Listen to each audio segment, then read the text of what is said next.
Assalamualaikum warahmatullahi wabarakatuh. Perkenalkan, nama saya Simarika Syahira dengan NIM 2200240008. Halo, perkenalkan saya Aziza Tasmi dengan NIM 2200240038. Perkenalkan, nama saya Tegar Mulia Perkasa. Saya dari kelompok 8 dengan NIM 2200024203.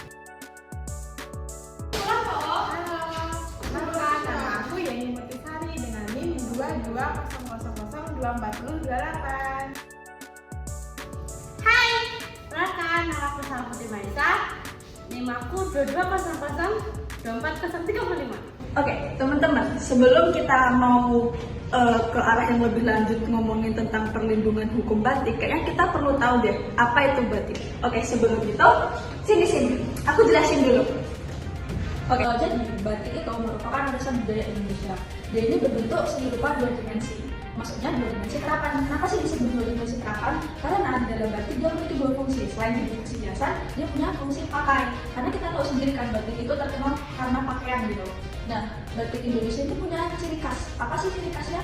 Di setiap daerah di Indonesia yang memproduksi batik, itu tuh memiliki corak tertentu. Coraknya beda-beda antara Jawa Timur, Jawa Tengah, sampai Yogyakarta. Nah, di Yogyakarta sendiri, batiknya itu memiliki ciri khas, yaitu berwarna coklat dan dominasi putih. Salah satu yang terkenal dari Jakarta adalah batik Parang. Gimana sih cirinya batik Parang? Batik Parang itu memiliki ciri motifnya garis miring 45 derajat dengan garis yang teratur dan simetris.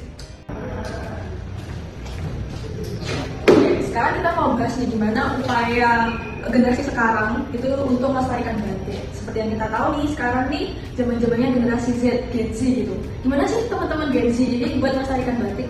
Yang pertama, teman-teman generasi Gen Z ini mesti udah sama-sama tahu dengan istilah berkain. Gimana sih berkain itu? Berkain itu adalah mix and match berupa batik ataupun ya ininya kain bermotif, tapi mostly adalah batik itu dipakai dan di mix and match dengan pakaian-pakaian seperti biasa kayak kemeja, kaos, seperti itu. Tadi kan kita udah ngomongin nih tentang Gen Z gitu. Sekarang kita ngomongin aspek pendidikan. Nah, di Yogyakarta sendiri ini ada satu ciri khas yang mungkin ciri khas ini tuh gak ada di daerah lain. Jadi anak-anak sekolah di Yogyakarta itu pada hari tertentu mereka diwajibkan untuk memakai batik. Batiknya seperti apa? Bebas, mereka mau batik Parang atau batik Megomendung atau batik semacamnya itu dibebaskan. Tapi itu wajib gitu setiap hari tertentu untuk memakai batik bebas. Itu adalah salah satu cara pemerintah Yogyakarta untuk melestarikan batik melalui generasi-generasi muda. Begitu teman-teman. Halo guys, aku akan memperkenalkan sejarah batik Parang. Oke, di sini saya akan menjelaskan batik Parangnya. Menurut sejarah, batik Parang itu berasal dari Yogyakarta dan Solo. Batik ini udah tersebar di seluruh pulau Jawa. Tahu nggak sih, batik ini merupakan motif batik yang tertua yang ada di Indonesia. Batik ini berasal dari zaman Kerajaan Mataram Kartasura. Batik ini dibuat oleh salah satu bangsawan namanya Panembahan Senopati. Panembahan Senopati itu mempunyai nama lain yaitu Sutawijaya. Nah, dia itu adalah anak dari Ki Gede Panembahan. Nah, dari situ maka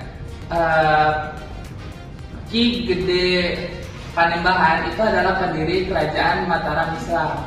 Makanya pada zaman itu batik Parang hanya boleh digunakan para raja dan keturunannya saja. Tetapi seiring berjalannya waktu, batik Parang bisa digunakan oleh masyarakat yang ada di sekitar kerajaan. Tetapi pada zaman sekarang batik Parang itu sudah boleh digunakan masyarakat biasa.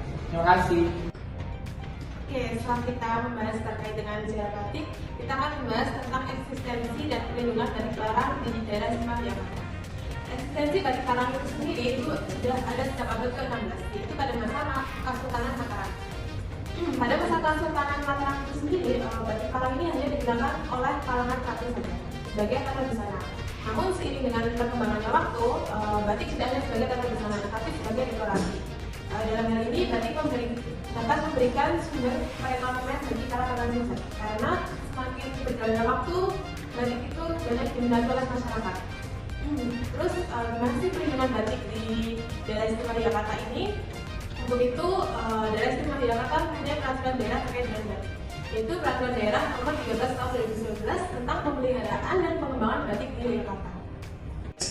Oke, jadi teman-teman saya kan sudah menjelaskan nih mengenai materi apa saja untuk batik ini, yaitu ada sejarah batik, eksistensi batik, pengertian batik. Nah, di sini saya akan menjelaskan mengenai peraturan yang melindungi batik itu sendiri. Seperti yang kita tahu, kita kan mengaku ya teman-teman. Kita mesti penasaran dong, batik ini sendiri itu ada undang-undangnya atau tidak sih untuk melindungi batik ini sendiri. Nah, batik ini ternyata itu bukan hanya di Perda saja perlindungan pada batiknya, yaitu Perda DIY nomor 13 tahun 2019.